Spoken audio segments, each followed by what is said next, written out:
Magandang hapon po mga kalingap. Magandang hapon po sa ating lahat. Magandang hapon po sa ating mga viewers, subscribers at mga sponsors po mga kalingap. Magandang hapon din po sa ating mga butihing OFW na patuloy pong nanonood at nakikinig sa ating mga videos po mga kalingap. Sa hapon pong ito mga kalingap ay mayroon na naman po tayo nakikitang dalaga. Isang babaeng napakaganda po mga kalingap at karapat dapat din po silang tulungan sa kadahilanang sila po mga kalingap ay wala na pong magulang. Wala na po siyang tatay. Sila po ay binubuhay ng kanilang ina na namamasukan na lamang ngayon bilang isang kasambahay sa Maynila po mga kalingap. Bago ko ipagpatuloy ang aking pagkukwento na ito mga kalingap, nais ko po sanang tunghayan niyo po ang mga gagawin namin sa hapon na ito sa akin pong pagtatanong dito sa dalaga na atin pong nakilala sa lugar na ito, sa lugar nila ni Beyonce. Siya po ay kapitbahay po ni Beyonce at ubod din po ng ganda. Mala artistahing ganda mga kalingap na nakikilala dito sa lugar nila Beyonce. Baka ito mga kalingap, baka sakali ito din po ay kamag-anak din po ni Beyonce. So tara po mga kalingap, samahan niyo po ako sa tuklas natin sa bago nating vlog na ito. Ito po. Ito po. Ay, uy. Yan po mga kalingap. Napakagandang dalaga po na atin po nakita ngayon dito sa ating pag-scout din po sa lugar nila ni Beyonce. Pasok daw tayo. Oh. Lagyan lang kita ng ng microphone. Anong pangalan mo? Shanena po. Ha? Shanena. Shanana? Shanina. Shanina? Opo. Depende. Ilan taong ka na? 21. 21. Na 21 pa lang po nung June. Nung June? Ikaw ba ay nag-aaral pa? Yes po, last year na lang po ngayon. Grade 12 ka pala ngayon? Ay, na po, 4th year na po. 4th year college? Opo. Ikaw ay nag-aaral ng kolehiyo? Opo. Wow, grabe. Saan ka nag-aaral? Sa Mabini po. Mabini. Ang iyong ina ay nasaan ang iyong ina? Nasa Quezon po, Quezon City. Nagkakasambahay po. Nagkakasambahay. Ang iyong ina, ang ama naman ninyo? Wala na po siya noong 2020 po. Dahil din po sa trabaho niya na kuryente po. Ano ba ang trabaho niyan? Sa construction namin. Construction siya.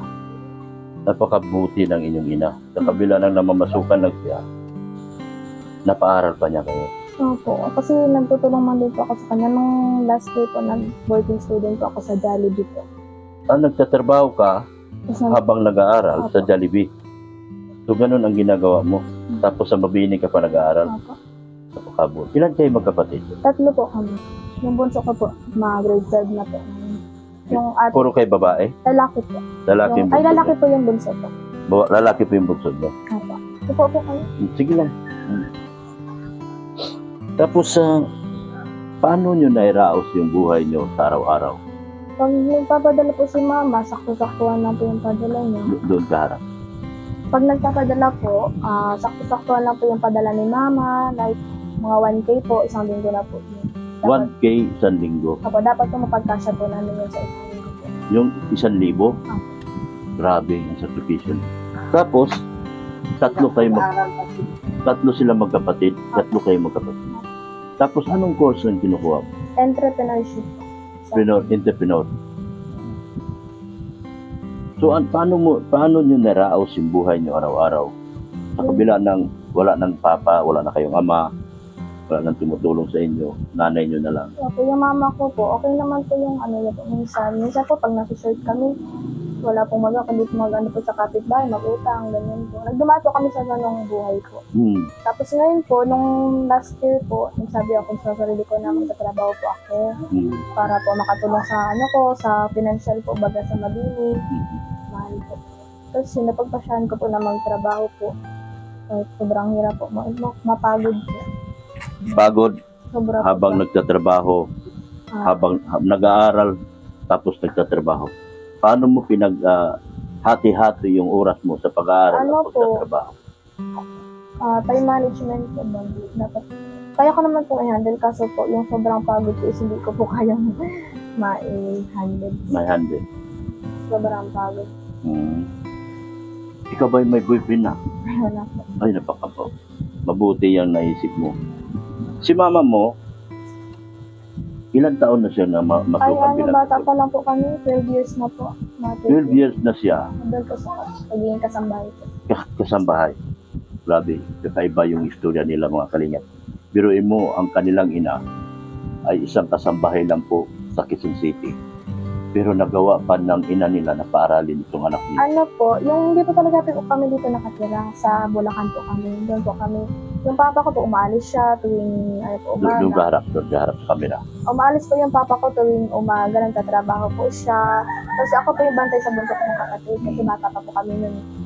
Siguro po basta po bata pa po ako, wala pa akong isip. Ako na po nagbabantay sa kapatid ko, yung bunso ko po. Tapos po, nung medyo nagkaisip-isip na po kami, yan, lilipat na kami dito sa dito po ng mama ko. Ano po kami noon, grade 6 po ako, grade 6 po ako noon. Simula na po dito na po ako naglipat. Dito kami nakatira po sa kanila dati. Nakikitira ka dito sa maliit na barong-barong. Sa tita ko po. Nag-ano po kami, ilang years po kami dyan. Yes, so po naglipat lang, napagawa lang po namin itong bahay nung namatay po si Papa. Kasi may binigay po yung amo po ni Papa. So nakapagawa kayo ng bahay na ito, kahit na maliit pero malinis naman kasi dahil ito sa nakuha ng Papa mo doon sa kanyang pagkamatay. Opo, sa trabaho po. Sa trabaho. Kaya kayo nagkaroon ng bahay. Pero kung dati, wala talaga kayong bahay. Wala po. Nagkasitan lang po kami. Pero ang lupa na ito sa inyo ba? Sa tita ko po. Sa tita mo? At ito ba lupa na kasi tabing dagat ito. Hindi po. Pareho lang kayo kilala Beyonce? Si Beyonce.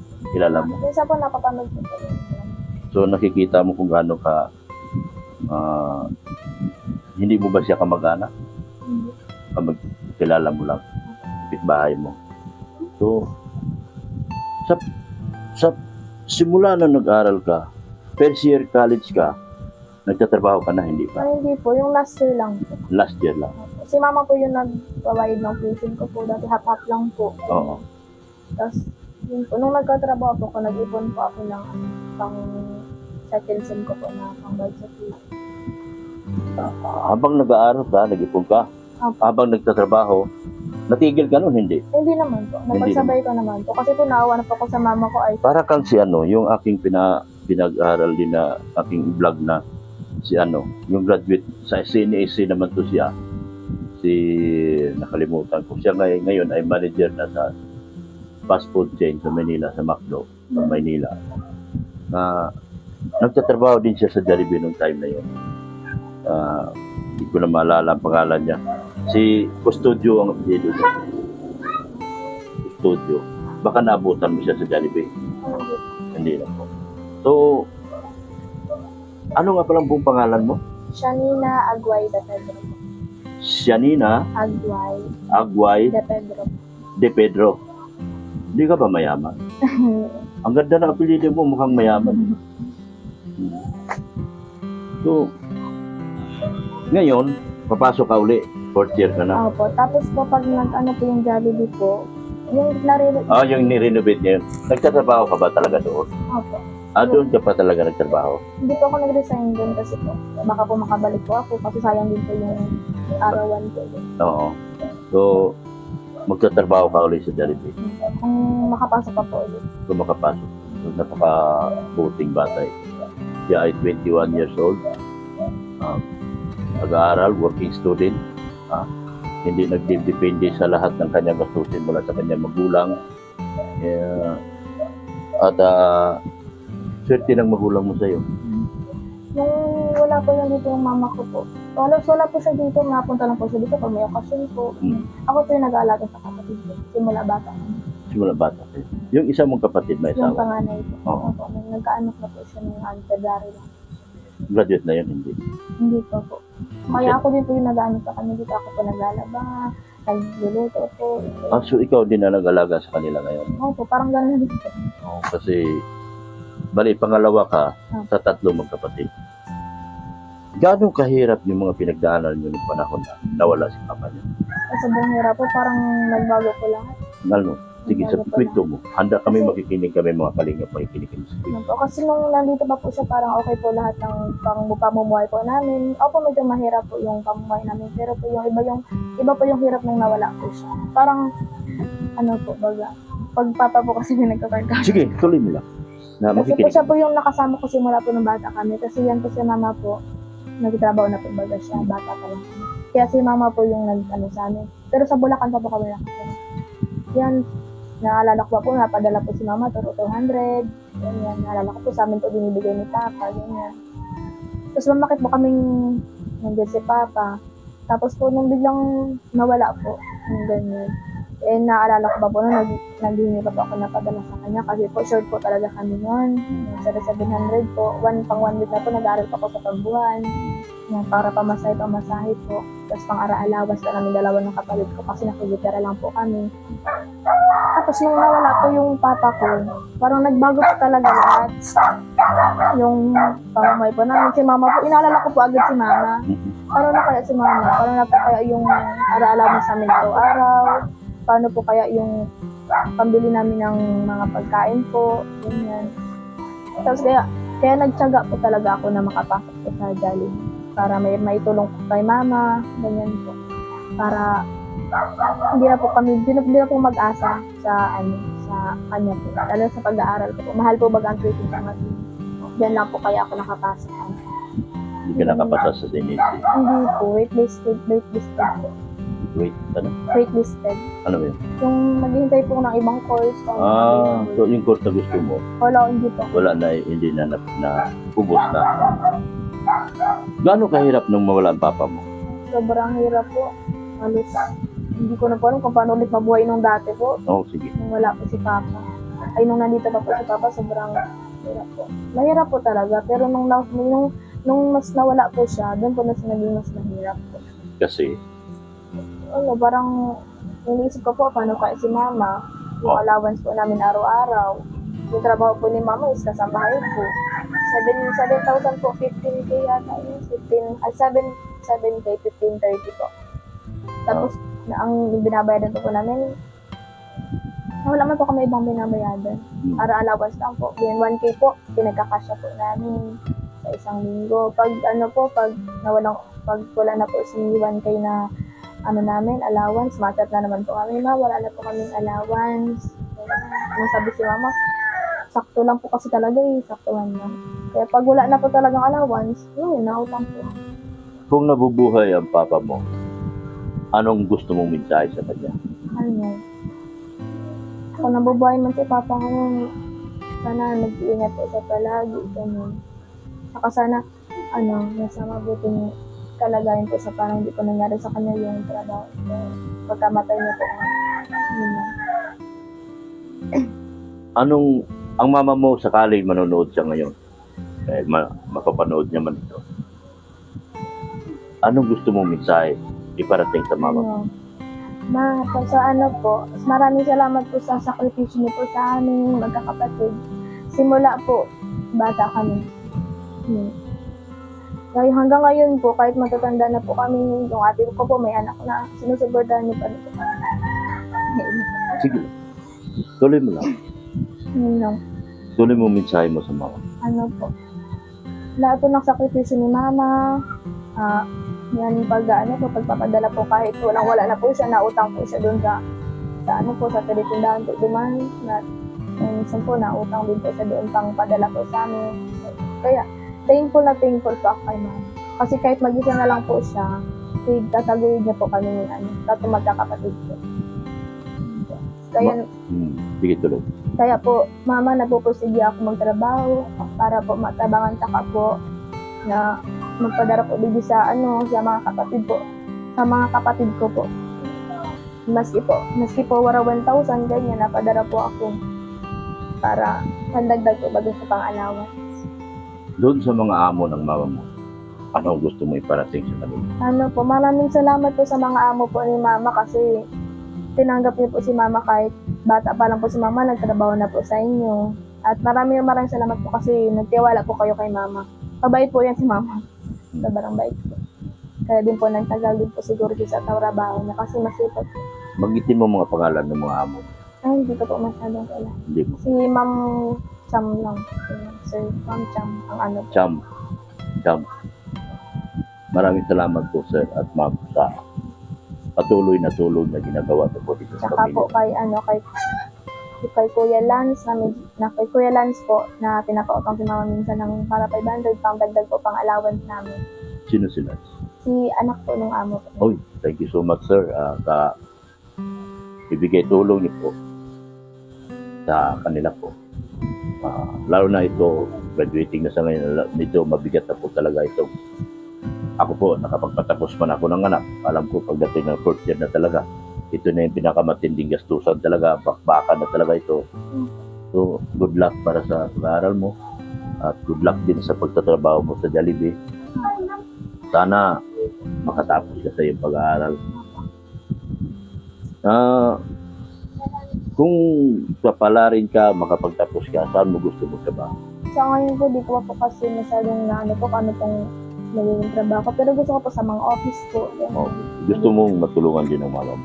Opo. Magpaaral yung kapatid? Opo. Pag nakapagtapos po ako, so nagkamera na po ako magandang trabaho. Unahin ko po itong pamilya ko po. Si Mama po, yan, ibabalik ko po sa kanya lahat po ng binigay niya po sa amin. Tama niya. Tama. Tapos sa kapatid ko po, yan, pag-aaralin ko po yung ate ko. Paralin mo. At saka yung kapatid ko itong bunso. Mama mo ngayon nanonood. Batiin mo siya, iparamdam mo yung tunay na pagmamahal sa kanya. Mama, thank you po sa lahat talaga po ng sakripisyo sa amin simula pagkabata. Hindi ko, no words can explain po kung gaano po ako nagpapasalamat sa inyo sa paghihirap niyo po sa amin at sa lahat po ng sakripisyo. Yun lang po. Ano nga yung pangalan mo? Nakalimutan ko. Shanina. Ninay po. Ninay na. Shanina. Ninay po ang nickname. Na-nickname mo Ninay. Siya naman si Mimay. Magkaparehas kayo ng nickname ng aking asawa. Jumimay yan siya, pero Mimay ang tawag sa kanya. Josie. Sa kanyang totoong buhay, Josie siya. Ikaw naman si Nina. Ninay naman. So sana, Nina, sa pamamagitan ng vlog natin ito, maraming makapansin, maraming mabigyan ka pa ng tulong sa iyong hinaharap, lalo na kapitbahay mo si Biancy. Anong masasabi mo sa nangyari sa buhay ni Biancy ngayon? Nasubaybayan mo ba ang istorya na ano lang po, nabalitaan ko lang po. Hindi ko, vlog pala sa Biancy ko. Nakikita ko yan po dito minsan. Ako naka-vlog mo. Pwede ko. Mabuti naman po para maayamin niyo po baga yung buhay nila. Talagang mahirap din talaga. Pareho kayo mahirap. Na taon lang na napaganda yung konti yung bahay niyo dahil doon sa separation na binigay sa iyo at hindi naman ginamit ng mama mo sa ibang paraan. Hindi po. Kasi po medyo mahirap po talaga pag nakikisama po. Inuna ng nanay mo kahit tumalit. Malit na po bahay nila. Sandi pa lang po mga kalingap yun. Sandi pa lang po ito bahay nila. Ito lang po. Ito lang po yung bahay. Sandi pa lang po ang bahay na. So hindi po sila talagang kapos talaga sila. At lalo na nakakahanga ang kanyang kwento sa kanyang buhay. Dahil sa kabila ng kanilang kahirapan, sa kabila ng kanyang kapos sila sa kanyang pamumuhay, nagawa niya magtatapos na siya sa 4th year college po sa pamagitan din po ng working student po. Kangahanga ang pagtulong. Ang mama mo ba hindi nag-boyfriend? Self-support. Self-support. Self yung tawag. Ang mama mo ba hindi na nag-asawa after Boyfriend lang po. Nag-boyfriend ng mama? So hindi na natin Kasi napipigil nung nagtrabaho po ako, di ba po pinapadalan po ako ni mama. Sabi ko, mama, wag mo na po akong padalahan. Kasi po, meron man akong mga income po. Kaya yun po, ako po yung nagbabayad po ng apartment ko, ako po yung nag-alis sa allowance ko. Pag kulang po, hindi na ako nasabi kay mama. Sabi ko, meron pa po. Tapos po, pag magpapadala po ako dito, matanong ko sa mama, Bibi, may extra ka ba dyan? Sabi ko, kahit wala na po siya, sabi ko, sige po, meron pa po. Pinapadala ko po dito. Para babagaan. Wala nang iisipin si mama na saan kaya ako kukuha ng pang-allowance na naman ng mga anak ko. Ganun. Kahanga-hanga ang pinto mo sa buhay. Yung pagpupursige mo, bibihira ko sa mga ganitong lugar na nagpupursige mag-aaral. Maraming gustong mag-aaral pero kinakapos din sa pamilya. Ikaw talaga karapat dapat ka rin na patulungan. Sana mayroong makapansin sa atin na mabubuting tao na matulungan ka makapagtapos dahil marunong ka humawak ng pera. Marunong ka humawak ng pera. Ito pong, wala po kasi kaming kuryente. Nakikabit lang po kami sa Talaga. yan po. Pero hindi pa po yan tapos kasi po ng kapag ng pang ako po nagpagawa niyan po. Inipon-ipon ko po. Ipon mo yan. Nung pa Ikaw nagtatrabaho. galing sa kinikita mo sa Jollibee. Opo. Pa-installation. Nagpa-install ka ng kuryente dito sa inyo. Pero hindi pa po tapos at nag-renovate din po. Hindi wala din po sa akin. Wala din siya. Nag-renovate niya ang Jollibee. So, matagal-tagal pa yan bago makabalik. So, siya Nina, ano pang may share mo pa? Doon sa mga estudyante na nangangarap makapagtapos pero nagiging balakid sa kanila yung kanilang kahirapan. Anong gusto mo mensahe sa kanila? Ang masasabi ko lang po, hanggat may nagpapaaral po, mag-aral po tayong mabuti. Kasi sobrang hirap po talaga pag wala po talaga ang pinag-aralan. Kaya hanggat may pagkakataon pong mag-aral po tayo.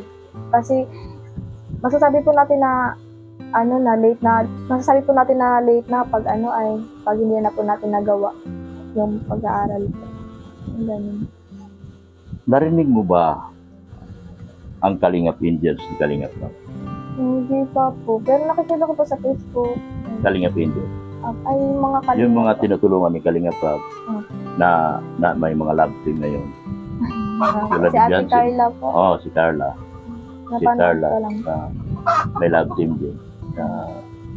Gusto mo bang narating nila? Sa love teams po, parang kaya po. Ayaw mo. Hindi, love team. Hindi yun ibig sabihin na magtutuluyan kayo. Parang pelikula lang. Ibig sabihin, gusto mo bang maging isang Kalingap Angels din kung sa araw? Kung papalarin po. Kung palarin. Sana Kalingap Rob. Napakaganda. Ako na nagsabi sa'yo Kalingap Rob. Napakaganda, magaling manalita. Baka mag-viral ka dito Kalingap Rob. Ako lang muna unang nag-vlog pero kung gusto mo i-vlog sa susunod, siya na po mismo. Gusto mo bang ma-vlog ni Kalingap Rob? Okay lang po. Lahat po ang binablog ni Kalingap Rob sumisita. Okay lang. Pero ibig sabihin, kunyari malalab team ka man, hindi ibig sabihin mag-shoota na kayo. Love team lang. Para si Carla, kung nasa baybayan mo yung buhay ni Carla, wala man. Si Beyonce. Hindi man ibig sabihin love team na mag-shoota na kayo. Ibig sabihin, vlog lang pareho na. Kasi mga angel kayo. So sana, mapansin ito ni Kalingap Rob. Meron niya pala akong maibigay sa yung tulong. Hindi man kasi ito galing sa akin channel, hindi naman ako kayamanan. Sakto lang. Sana makatulong sa mga susunod pa nating vlog. At sana maraming tutulong para sa'yo. Bibigyan kita ng 1,000. Tulong to para sa'yo at sa pag-aaral mo sa mga darating pang panahon. At hindi to ang una at huli natin pag-vlog natin. Marami ka tayong vlog. Basta maraming manonood sa atin at maawaan ka. Maraming magbibigay sa iyo. Dahil very successful ang istorya mo sa buhay. Mula sa pagiging working student, nagawa mo magtapos sa pamamagitan ng sarili mo lakas. Kahanga ka. Kahanga mga Kalingap dahil. Thank you po. So, magpasalamat ka. So maraming salamat po kay Dr. Love po at na-share ko po yung kwento ko po sa inyo. Yes. Tapos maraming salamat po dito kasi sakto po wala na po kaming alaman. Wala na rin pala talaga. So, malaking bagay yung saldo po ni Mama sa 15 po. Sa 15 pa. So, maraming salamat po talaga. Sana hindi pa po ito ang una at ulit. Magpasalamat ka rin doon ito sa matandaan mo lagi yung mga tao naging dahilan kung bakit kami nakarating sa Kalingap. Si Kuya Bal Santos Matubang, Ate Edna Vlogs, gano'n din po si Kalingap Vlog. Magpasalamatan mo rin. So maraming salamat din po kay Kuya Bal Santos po, at kay Kalingap Vlog po. And Ate Edna. And kay Ate Edna po. Maraming salamat po sa inyo. Tandaan mo lagi yung tatlo na yan na dahil siya po ay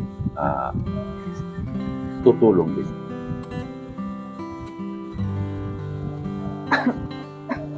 Siya na yun na po. Siya Nina. Na lang po. Sa Ninay. Opo. Sige, Ninay, tulungan. Maghanda mo na yung kape at magkikape kami.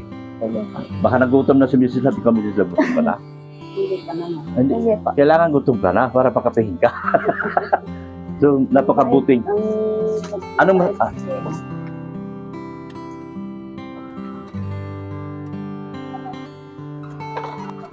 anong masasabi mo ka sa Nina?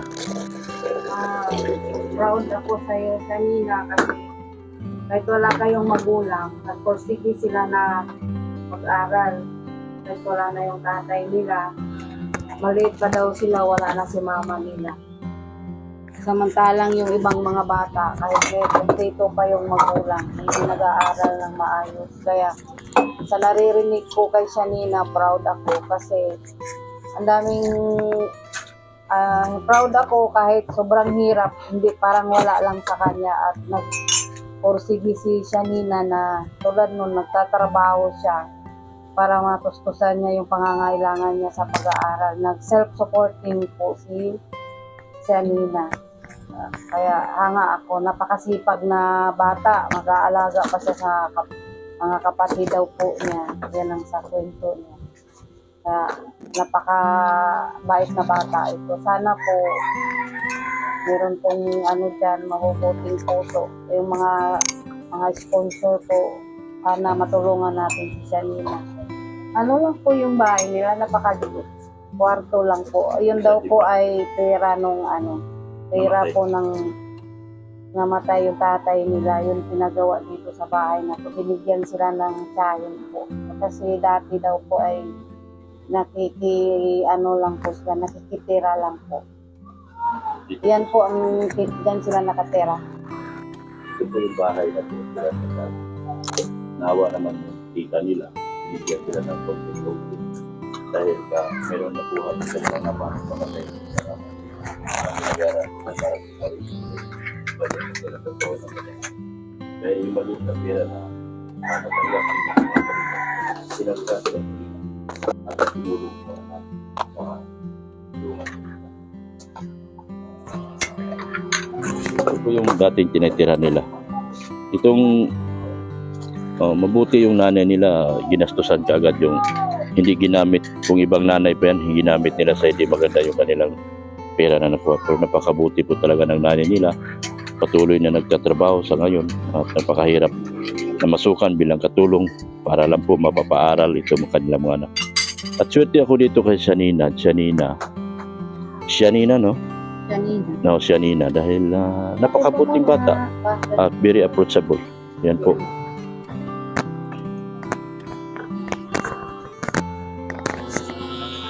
Yan po. Nakapit pa tayo ni Shanina. Ito po. Ito po magalit po. Ayan po, pinakapit po tayo ni Shanina. Mainit po. Mainit. Sa inyo po. Ay sige, salamat Diyan lang ng po. marami. Salamat ng marami sa pagpakape mo sa amin kanina. Kahit mainit, iinom ko ng kape. Sabi. May biscuit po. Pero ito maganda ito kasi black coffee.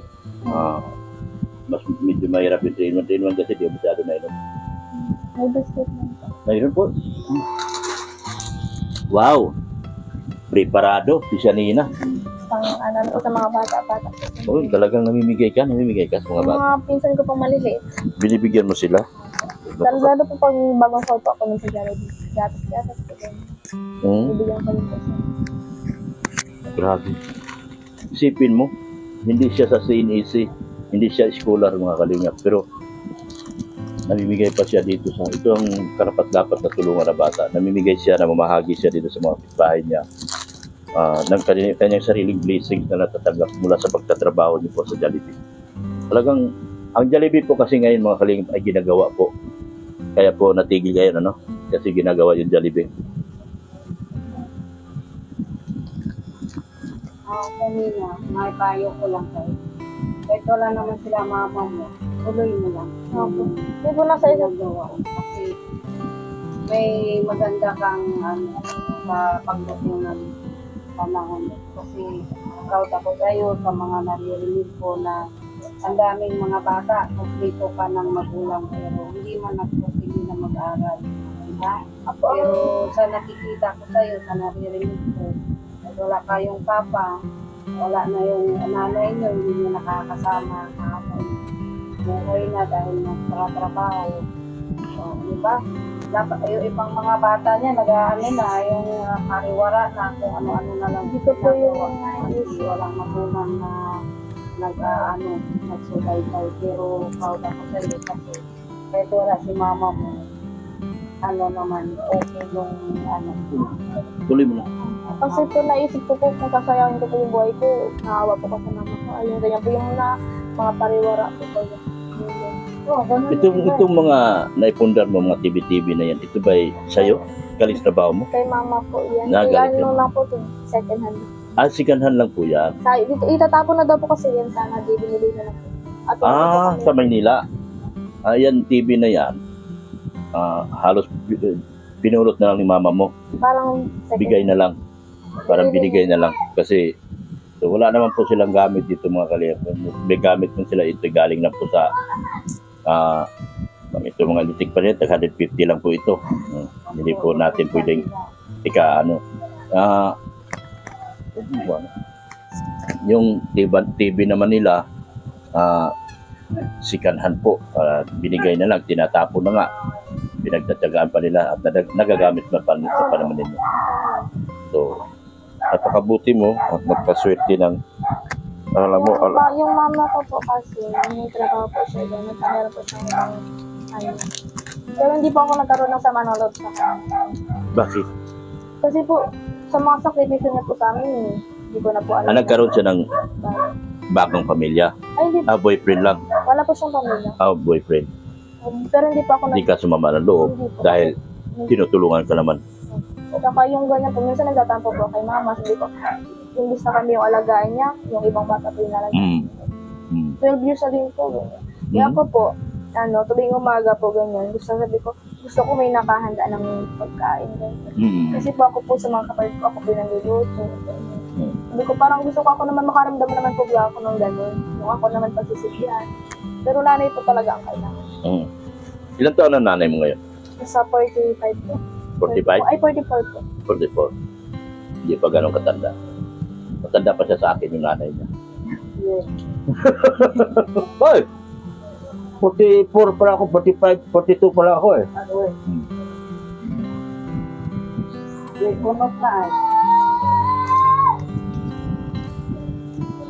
So, Gutom na ka. pinakain tayo eh.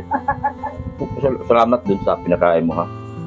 Ano man po. Sana ipakita ko kay Kalinga Prab yung video natin ito. Sana mapisa ka sa mapili ni Kalinga Prab. Dapat po talaga siya Kalinga Prab. Hindi po siya. Masinop lang po talaga siya. Nag-working student siya. At dito itong bahay nila ay sa di pa lang po Kalinga Prab.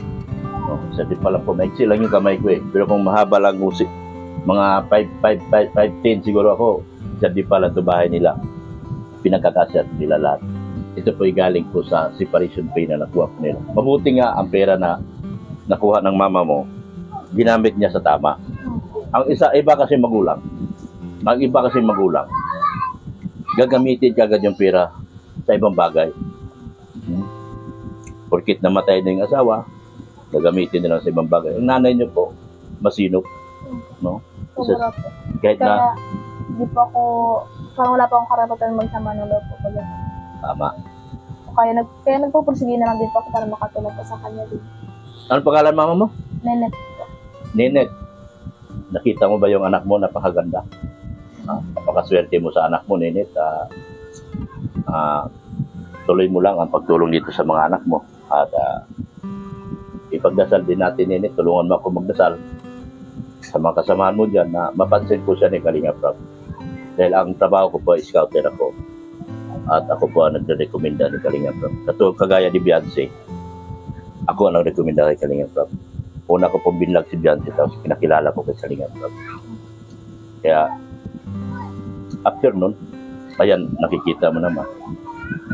Malaking bahay si Beyonce pag napagawa sa Taisan. Doon ko biniging lupa na halagang 400,000 sa Taisan. dahil yan sa tulong ng mga sponsor. Kaya kung sakaling masurtihan ka man ng Kalingap Rap, masumpungan ka, magpasalamat tayo ng marami. At sa edad ka rin, magaling ka manalita, ito talagang nababagay para kay Kalingap Rap kasi magaling po manalita. At siya po ay nagpupursige mag-aral, nagtatrabaho, nag-aaral para makapagtapos po ng kanyang course na entrepreneurship. Na ba yan? Magkasabi ka lang, bulong na. Pasensya na kasi wala akong pinag-aralan. Marunong lang akong manalita. Pero wala akong degree. Wala akong degree na tinapos sa buhay ko. Pero kung magsalita, marunong ako. Kaya entrepreneurship. Entrep. Pareho kayo ni Kalingap Lolo. Kalingap Lolo ay entrepreneurship din. Entrepreneur. Magaling sa business. Magaling sa pera. Yan. Sana sa pamamagitan ng Kalingap, masumpungan ka ni Kalingap at mabigyan ka ng opportunity na mag-shine. Pasalamat tayo ng marami sa Panginoon at sa buong pamilya matubang. Sana ipagdasal natin na mapansin ka ni Kalingap. Ano pa gusto mong tanong, Mrs. Love? Ikaw naman. Sige. Marami ka man tanong. Ang tanong. Sige. Anong gusto mong itanong kay Shanina? Sabi ka. Yan. Mabuti siya Nina. Kahit hindi mo kasama yung magulang mo kasi sabi mo maliit ka pa lang, wala na sila sa tabi mo. Mabuti hindi mo naisipan na barkada, ganyan. Minsan po napapabarkada, pero yung barkada po na libangan lang po. Tama lang. Kasi kasama talaga sa buhay yun. Pero mas inuuna mo yung Pamilya po. mas maganda, proud nga ako sa'yo kasi nagawa mong mag-aral habang mag-aral, magtrabaho, tapos nag-aalaga ka pa ng yung kapatid mo. Saka masinop, nakikita ko marunong ka sa pera kasi ultimo na wala kayong ilaw, nagawa mong magpa-install sa pamamagitan ng iyong sahod sa Jollibee. Tama yun. Hindi ka na sa mga barkada kasi ang barkada talaga ngayon bihira lang na hindi nagbabarkada. Kaya proud ako sana sa'yo. At sana mabigyan kang pansin ni Rob na ito, karapat-dapat ko talagang tulungan. Kasi ilang taon na yung bunso niya ngayon? 18 po. 19 po ngayong August. Patapos na rin siya. Anong grade na? Mga grade 12 po ngayong Pasko. Sabay po kami mag-graduate sa next year po. Sige, tuloy nyo lang. Buti yung kapatid mo hindi naman din pasaway. Nag-aaral din, no? Nag-aaral lang. Naisip niya na po kasi yung mga pag-iyak ni mama. Pinagsasabihan ko po yun nung bata pa. Sabi ko mag-aaral ka mabuti. Kasi yung sakalipisyon ni mama, babayaran pa natin yan. Tapalitan natin yan. Yun. Buti na lang yan ang niya. Buti na lang. Ganon ang nyo, hindi kayo napunta sa masamang mga barkada din kasi merong barkada na salamat, proud talaga ako sa mga naririnig mo na yun, kahit wala kayong magulang magpupursige naman kayong mag-aaral, kaya tuloy nyo lang hanggang sa makamit nyo yung yun, sana yung nanay nyo pag-pray nyo lang na bigyan, huwag lang magkasakit. Yun po talaga pinag-pray ko. Nauwi po yun dito tuwing may okasyon po. Pasko, yung pesta. Uuwi lang po siya. Mga ilang days lang mga 1 week, 3 days po ganyan. Ang mga 4 days. Tapos ubalik naman po siya. Kasi may amo kasi. Mahirap talaga. Pag may amo, hindi ka pwedeng mag-ano. Pero okay naman sa inyo ng ganun. Okay lang naman po. Wala man pong magagawa. Sige, okay lang yun. Pag may trabaho na kayo, si mama nyo, siya naman magpahinga na siya. Yan po yung nasa isip. Kasi nagkaedad na rin, mahirap ng matanda na yung nanay niyo.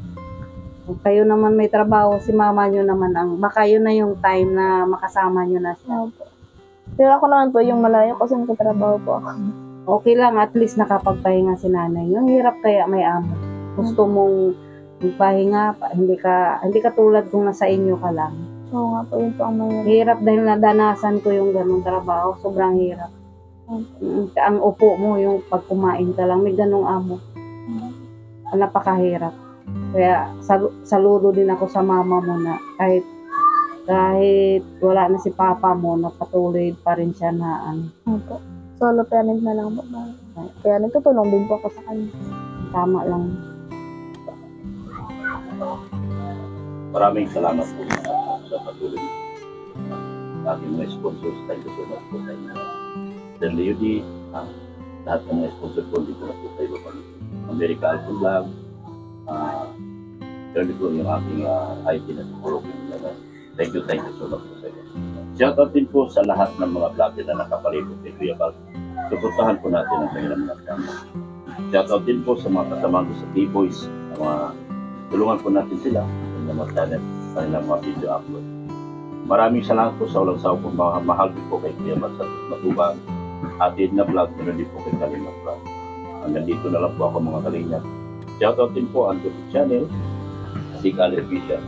Suportahan natin si Erika Alpha Vlog mga Kalingap. At yung lahat ng sponsor po, hindi ko na po kayo iisahin at alam niyo na po kung sino-sino kayo. Maraming salamat po. Babay na po si Nina. Thank you so much po si Nina po. Isa pong napakagandang babae. Salamat sa kape. Isa pong napakagandang babae na kapitbahay ko ni Erika, ni Fiancé. Dito po sa Masalog-Salog na akin po natutulungan sa araw na ito. Dapat din po siyang tulungan dahil siya po ay napakasipag na working student na nag-aaral po siya po ay ngayon ay nasa 4th year high school na at nagulat niya po. College, hindi high school. Ako po ay nagugulat ngayon dahil siya na pala ay nasa 4th year college na pipihira po at siya po ay nag-aaral pa habang nagtatrabaho sa Jollibee habang nag-aaral po sa Manibili. Thank you so much po sa Nina, babay na.